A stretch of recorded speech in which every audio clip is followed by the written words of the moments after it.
Hey guys, Corey here with Gear, and today we're taking a look at the brand new Barnes& Noble Nook HD tablet. This is the 7-inch version with a 1440 by 900 HD display.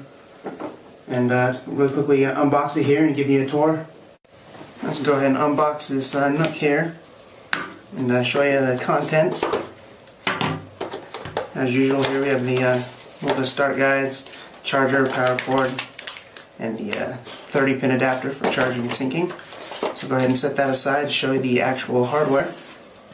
And here it is, the Nook HD.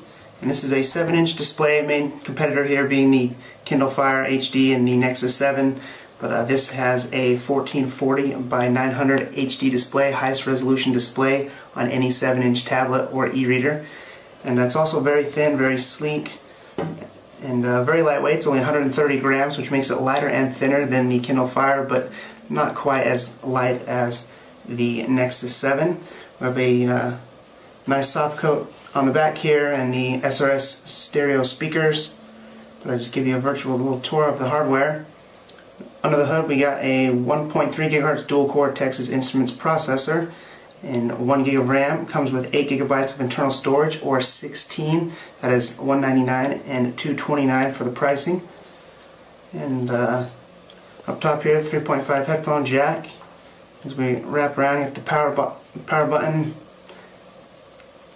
and that 30-pin adapter on the bottom for charging and syncing, and SD storage. So another difference here with the Nexus 7, no storage options and Kindle Fire. But we do have it here with the Barnes & Noble Nook. And then the volume rockers here. And then as you can see here with the hardware, it's all soft coat, and they have a nice bezel. It's pretty thin. The bezel on a lot of tablets have been pretty large as of late, but this is actually a really nice, easy holding experience, which makes it very nice to hold when you're actually reading the device instead of having to deal with a large bezel. But overall, the hardware is really nice. It's very lightweight, as we said before. It just has a great feel to it, and then the usual dedicated button here. But we'll get into the software here in a minute. So this is just a quick look at the hardware on the Nook HD. Go ahead and boot this up here and get it started. And as you know, the Nook HD is running on Android, which is Android 4.0 ice cream sandwich here, but you'd never know it. It's got a completely custom skin with Nook here and Barnes & Noble, just like most e-readers like the Kindle Fire. But I get this started up here and show you the software. Dual-core processor to keep it pretty speedy. Definitely an upgrade from the Nook tablet before in terms of raw hardware processor. And here it is. It's finally booted up, and right out the gate here you have the start screen here. It says welcome back, date and time as usual, and as you can see here, right on the start screen is multiple logins, user accounts for multiple users in the family. Similar thing has recently been announced by Google with Android 4.2, but here with the Nook HD, also already available. Go ahead and sign it in for a coffee table, living room, the family tablet, for each individual. So go ahead and unlock into one here, and you can see it changes to my account that I've just logged into. So as you can see here, it's got a very similar, very streamlined user interface over Android to basically deliver the content. Here we have a couple of apps, a couple of comic books and magazines.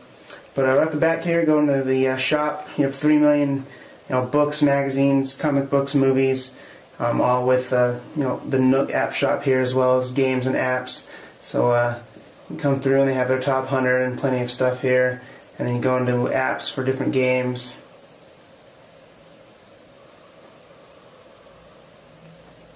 Go ahead and scroll through a few. Obviously we don't have any Android market support here, but they do have a growing app store.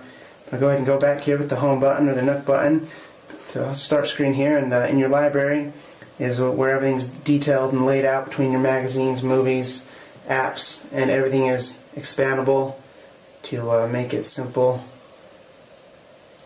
Come down here to apps.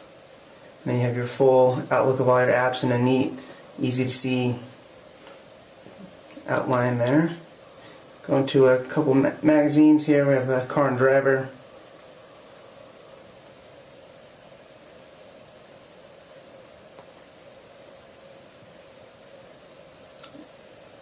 can actually get a full outline view so you can easily find the page you'd like out of the entire magazine. And another new thing here with the Nook HD is scrapbooking. So when you're in a magazine or a book, you can go ahead and tap the scrapbook button, go ahead and save that, name it, title it, and save clips from any magazine for a scrapbook. And there it is, complete, and it's now saved. Go back in there. As you can see, it's smooth and quick. A little lag here occasionally, but we're scrolling through pages and pages of a magazine here. And we do have the pinch to zoom.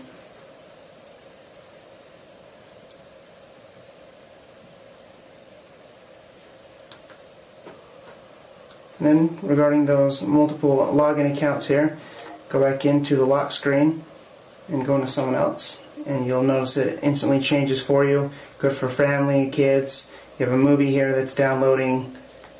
You have your US Weekly for the wife.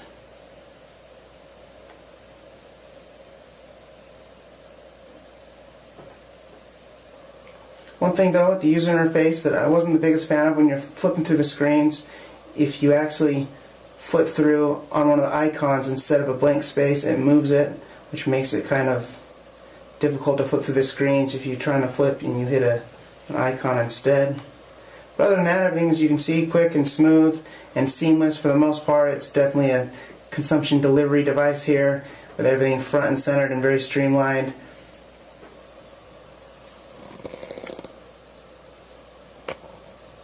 Go to the browser for a minute.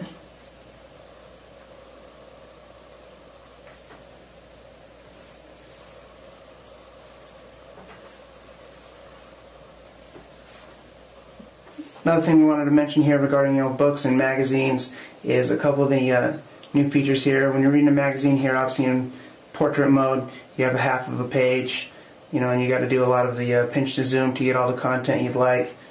But once you rotate into landscape mode, you get both pages as a regular magazine would be laid out in a much easier to read user interface here, which definitely helps. And then another thing while we're talking about magazines is the article view. Go ahead and tap that and it strips out everything and gives you a much more streamlined reading experience and cuts out a lot of that stuff that's unnecessary for you to just simply read the magazine and everything.